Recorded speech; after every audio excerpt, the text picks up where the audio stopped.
Wih, yang bener aja nih SUV compact bisa gini. Tuh lihat, sekilas lihat kan ini grill aja ya. Tapi begitu mobilnya nyala, wih ternyata ada lampunya yang terintegrasi sama grillnya gini.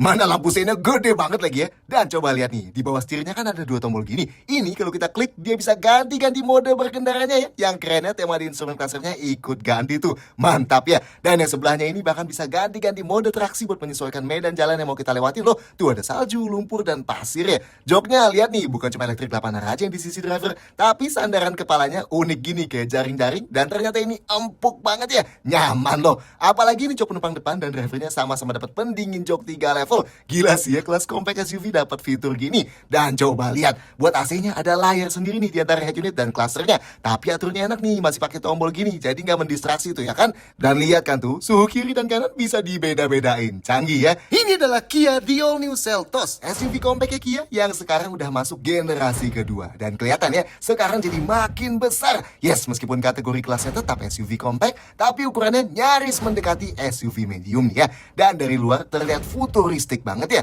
Apalagi yang varian GT Line ini, kayak velg 18 inchinya ini, yang modern banget. Dan lihat tuh, kaliper remnya warna hijau gitu, jadi kelihatan banget kontrasnya ya. Terus kalau lihat belakangnya sini, spoilernya keren banget tuh ya. Dia kayak dibuat full nyambung dengan window lining bagian atas ini. Dan handle pintu ini bukan cuma otomatis kebuka kalau kita klik tombol di remote kuncinya ini ya, tapi bisa juga kita set supaya otomatis terbuka setiap kita deketin. Canggih ya. Dalamnya sih nggak kalah canggih. Coba lihat 3D panoramic wide display ini. Panel panjang 30 inci yang menyambungkan head unit 12,3 inci, layar climate 5 inci, dan instrumen cluster 12,3 inci. Gila sih, kayak mobil yang jauh lebih mahal ya. Tapi bukan cuma canggih, premiumnya juga berasa nih dari pemakaian bahan empuk di dashboard sini, di pintu sini, dan adanya ambient light di banyak titik ini yang bentuknya nggak konvensional. Dan ini bisa diganti-ganti juga ya warnanya. Canggih. Desain overall jok dan dashboardnya juga ngasih kesan homey ya di dalam kabin sini. Apalagi adanya panoramic sunroof yang luar biasa besar ini. Mantap. Nah, dan karena wheelbase mobilnya bertambah cukup drastis, di belakang jadi kerasa lega banget gini ya. Dan jok ini bisa direbahin sedikit ya. Plus ada ventilasi AC-nya juga di sini.